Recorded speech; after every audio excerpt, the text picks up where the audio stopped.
को थोड़ा बदलते हैं, थोड़ा ट्रेड पर्सपेक्टिव से हट के अब थोड़ा सा इन्वेस्टमेंट और आई थिंक बाजार की इस गिरावट को थोड़ा समझने की कोशिश करते हैं। श्री आनंद टंडन मार्केट एक्सपर्ट हमारे साथ जुड़ चुके हैं। आनंद जी नमस्कार, कार्यक्रम में स्वागत है। सर ये बीते 1 डेढ़ 2 हफ्ते के डैमेज को 3 मई से जो शुरू हुआ, आपने कैसे रीड किया और इसके पीछे बड़ा force I mean almost FIS का पैसा है जो एग्जिट कर रहा है। मेरे ख्याल से मैं पैमाइश कर रहा था कि जिस दिन फर्स्ट डे ऑफ इलेक्शन था, फर्स्ट फेज ऑफ वोटिंग, तब से लेकर अब तक करीब करीब 46 से 47 हज़ार करोड़ रुपए वो एग्जिट कर चुके हैं कैश मार्केट में और इंडेक्स की हैवी शॉर्टिंग लेके बैठे हैं। आपका आपका व्यू क्या है सर इस डिप पर, इस गिरावट पर? देखिए, बाजार काफी ऊपर चला गया और हमने जब ऊपर जा रहा था तो ये नहीं पूछा कि क्यों जा रहा है। और ये इस तरह के वैल्यूएशन जो कि हिस्टोरिक वैल्यूएशन से भी ज्यादा है और ग्रोथ के हिसाब से भी ज्यादा है, उसको हमने ये समझ लिया कि क्योंकि बाजार में इकोनॉमी अच्छी कर रही है इसलिए बाजार को भी ऊपर जाना चाहिए। तो अब इस वक्त ये पूछना कि बाजार गिर क्यों रहा है वो मेरे हिसाब से मुनासिब नहीं है। अ, बाजार इसलिए गिर रहा है क्योंकि बहुत भारी है, बाजार इसलिए गिर रहा है क्योंकि एक इवेंट आगे है और इसलिए गिर रहा है क्योंकि इंटरनेशनली भी मार्केट वीक दिख रहे हैं। अगर आप देखें यूएस में भी मोर और लेस उसी समय गिरावट शुरू हुई थी और जिस तरह से हमने भी बाउंस देखा है उसी तरह से यहाँ वहां पे भी काफी हद तक बाउंस हो चुका है। तो ओवरऑल मार्केट फिलहाल सिंक्रोनाइज्ड मोड में चल रहे हैं। मुझे नहीं लगता कि इंडिया के ऊपर कोई बहुत ज्यादा तवज्जो है जिसके कारण फॉरेनर्स एग्जिट कर रहे हैं। ये है कि मार्केट हमारा बहुत ज्यादा एक्सपेंसिव हो गया है कंपेयर टू बाकी मार्केट्स और अभी अपॉर्चुनिटीज जो पहले थोड़े से कम थे अभी फिर से वापस हो गए हैं। अगर आप देखें, कोरिया ने अच्छा करना शुरू कर दिया, जापान ने अच्छा करना शुरू कर दिया, इवन यूरोजोन जिसको माना जाता है कि वो म्यूजियम पीस है और वहां पे कुछ होता नहीं है, वहां पर भी अगर आप देखें तो ग्रोथ काफी अच्छी आई है। इस तिमाही के नतीजे वहां पे भी अगर आप ट्रैक कर रहे हैं तो उम्मीद से बेहतर है और कम से कम 6% बेहतर है उम्मीद से। तो इस साल जो वहां पर यह अनुमान था कि अर्निंग्स में डीग्रोथ आएगी, शायद अब उतनी लेवल की तो डेफिनेटली नहीं आएगी, कितनी आएगी वो भी कहना मुश्किल है कि हो सकता है कि फ्लैट हो जाए। तो अगर बाकी जगह अपॉर्चुनिटी रहती है और यूरोजोन फॉर एग्जांपल अभी फिलहाल 13-14 टाइम्स पीई पे चल रहा है, इंडिया जो है वो भी 10% के आगे बढ़त आप इंडेक्स लेवल पे देख रहे हैं और हम 22 टाइम पे चल रहे हैं। तो ऑब्वियसली वैल्यूएशन के हिसाब से बहुत ज्यादा अट्रैक्टिव मार्केट इस वक्त नहीं लग रहा है। तो गिवन दैट मैक्रो सिचुएशन और given the fact that politically अभी हमारा एक रिजल्ट आना बाकी है, तो हल्का होना ही ठीक रहेगा और वही हम देख रहे हैं जिसका कारण ये गिरावट हो सकती है। ओके, तो आपने एक बहुत, अगर आप देखें, तर्कसंगत इसका जवाब दिया सर कि दूसरे बाजार भी काफ़ी अच्छा खासा कर रहे हैं और पैसा वहाँ हस्तांतरित हो रहा है। अच्छा सर, चलिए अभी काम करते हैं, थोड़ा डोमेस्टिक मार्केट से हट के ऐसे दो सेक्टर्स को लेकर बात करते हैं जहाँ पे अंतर्राष्ट्रीय आई थिंक जिस पे एक्सपोजर लेके हम शायद कुछ हद तक बाहरी बाजार पर फोकस करते हैं, आईटी और मेटल। मेटल बहुत स्ट्रॉन्ग, कॉपर प्राइसेस बहुत स्ट्रॉन्ग, इंडस्ट्रियल मेटल बहुत स्ट्रॉन्ग।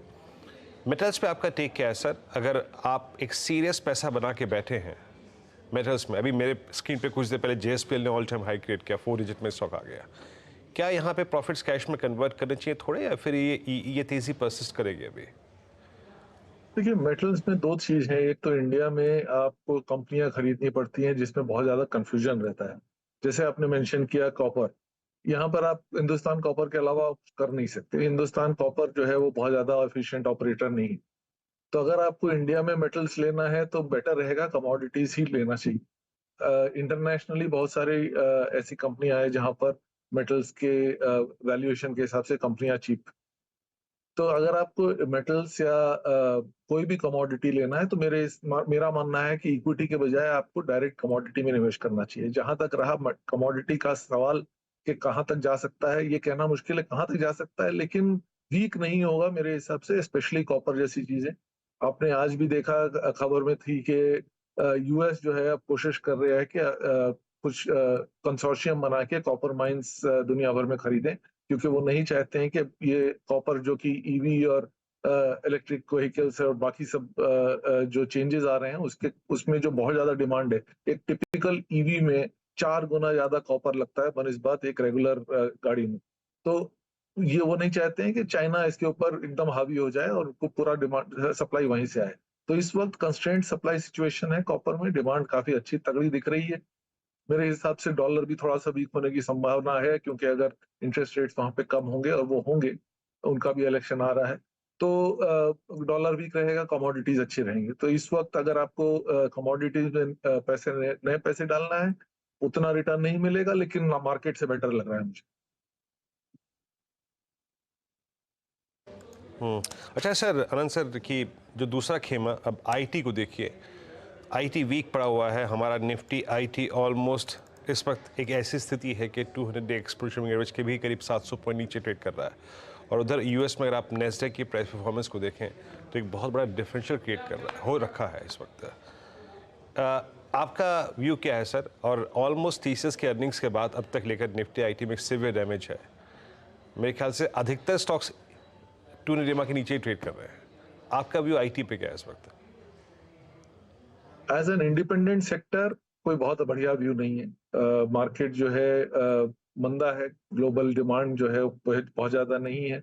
आईटी में जो टीसीएस जैसी कंपनियां जहां पर ग्रोथ आ रही है, वो इसलिए आ रही है क्योंकि उनके जो क्लाइंट हैं वो अपने लोग उनको बेच रहे हैं। इन अदर वर्ड्स, वो टेक आउट ट्रेड जो कहते हैं, वो उसमें आपको अभी पैसे दे रहे हैं कि भाई हमारे आदमी ले लीजिए, क्योंकि उनको ये लग रहा है कि शायद हमको आगे जाके इतने आदमियों की जरूरत नहीं होगी। तो जो आज के दिन आपको ग्रोथ नजर आ रहा है, क्योंकि हमने दूसरे लोगों के एम्प्लॉयज लेके उनसे डिमांड, उनका जो बिजनेस है वो ले लिया, वो कितने दिन सस्टेनेबल रहेगा टीसीएस और इन्फोसिस जैसी कंपनीज के लिए भी कहना इस वक्त मुश्किल है। मेरा मानना यह है कि एआई का जो चेंज हुआ है एआई के कारण, वो बहुत ही गहरा इम्पैक्ट करेगा बाजार में। अगर आप देखें वैल्यूएशन वाइज भी, टीसीएस 27-28 टाइम पीई पे ग्रो करता है। गूगल जैसी कंपनी 21 टाइम आगे फॉरवर्ड अर्निंग्स है। टीसीएस में कोई सरप्राइज नहीं है अर्निंग्स में, गूगल में पॉजिटिव सरप्राइज है। वैल्यूएशन सेम है, ग्रोथ रेट बल्कि गूगल की बेहतर है, और उसके ऊपर पॉजिटिव सरप्राइज है। और टेक्नोलॉजी के बारे में तो आप बात ही ना करें। गूगल जैसी कंपनी का जो टेक्नोलॉजी लीड है कोई भी इंडियन कंपनी में, वो बहुत ही ज्यादा है।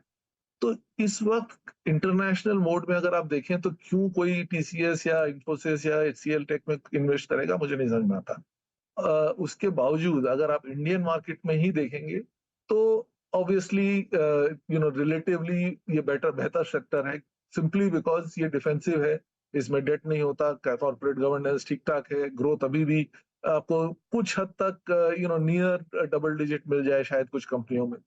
तो पोर्टफोलियो के हिसाब से, इंडियन मार्केट के हिसाब से पोर्टफोलियो में रहना चाहिए, लेकिन थोड़ा सा अंडरवेट रख के। अभी भी मुझे नहीं लगता कि टोटल उसमें वेटेज बढ़ाने की कोई बहुत ज्यादा जरूरत है। टेलीकॉम पर मैं आपकी राय लेना चाहूंगी आनंद, क्योंकि अभी स्क्रीन पर वो कौन कौन की हाइलाइट्स भी फ्लैश हो रही हैं, और टैरिफ हाइक्स पर जो कंपनी के स्टेटमेंट्स आए हैं उस पर मैं आपकी टिप्पणी ऑफ कोर्स भारतीय एंड बाकी पीयर्स पर भी लेना चाहूंगी। वो बेसिकली कह रहे हैं कि भारत में बहुत ही अब्सर्डली लो लेवल पर टैरिफ्स है compare to the rest of the world, और यही भारतीय बाजार की खासियत रही है। दूसरी बात, टैरिफ्स अक्रॉस इंडस्ट्री बढ़ने चाहिए और सब्सटैंशियल रिपेयर की ज़रूरत है टैरिफ्स में, यानी कि यहाँ से एक अच्छा खासा इजाफा आना चाहिए। साथ ही साथ वो कह रहे हैं कि 300 रुपए का आरपू भी दरअसल कम रहेगा।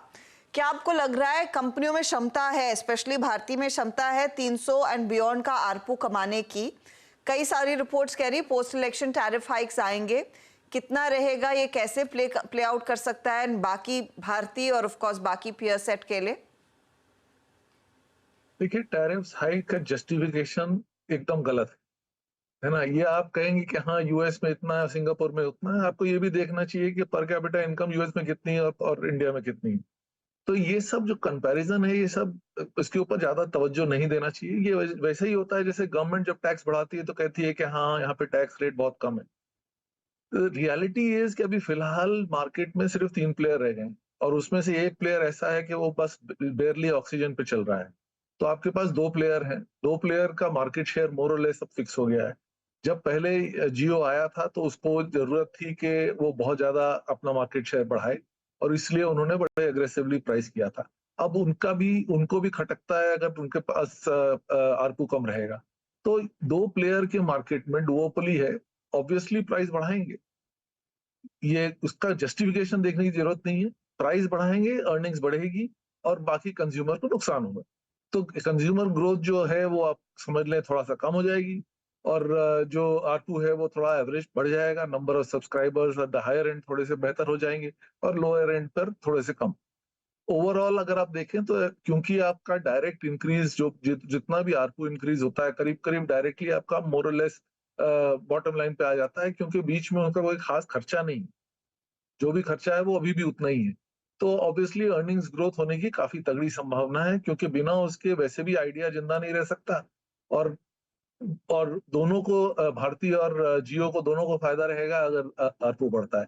तो मुझे नहीं लगता कि अब जो कंपटीशन था दोनों के बीच में जिसके कारण आरपू गिरे थे वो अब रह गया है। अब जो है एक्चुअली कंपटीशन कमीशन को देखना चाहिए कि ये ज्यादा प्राइस गाउजिंग ना करना शुरू कर दें।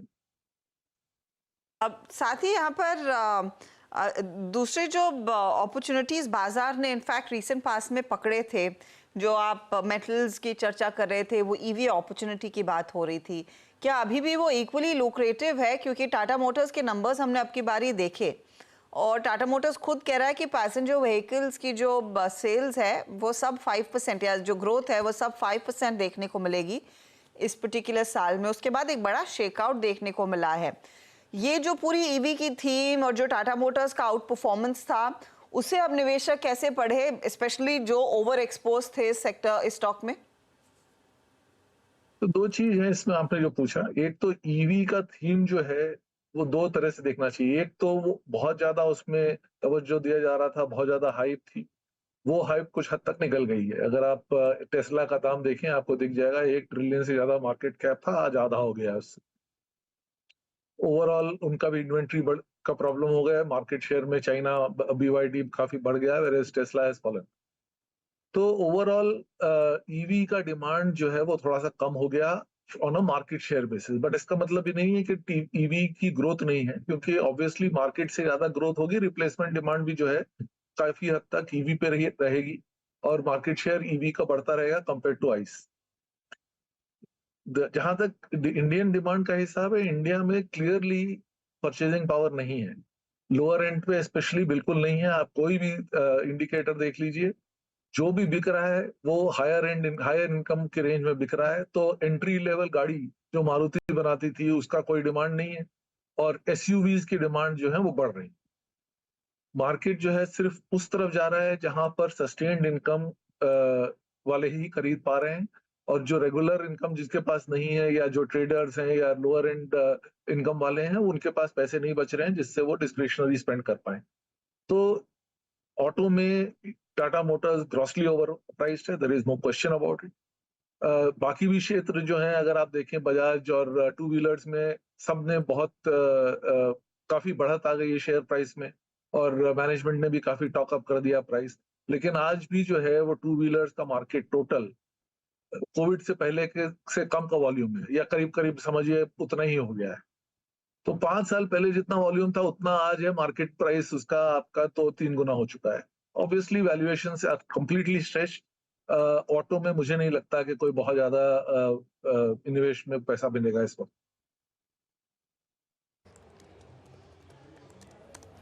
ओके आनंद जी, बहुत बहुत शुक्रिया, आप इस कार्यक्रम में शामिल हुए, सभी सेक्टर्स पे अपनी राय रखी आपने, बहुत बहुत शुक्रिया सर।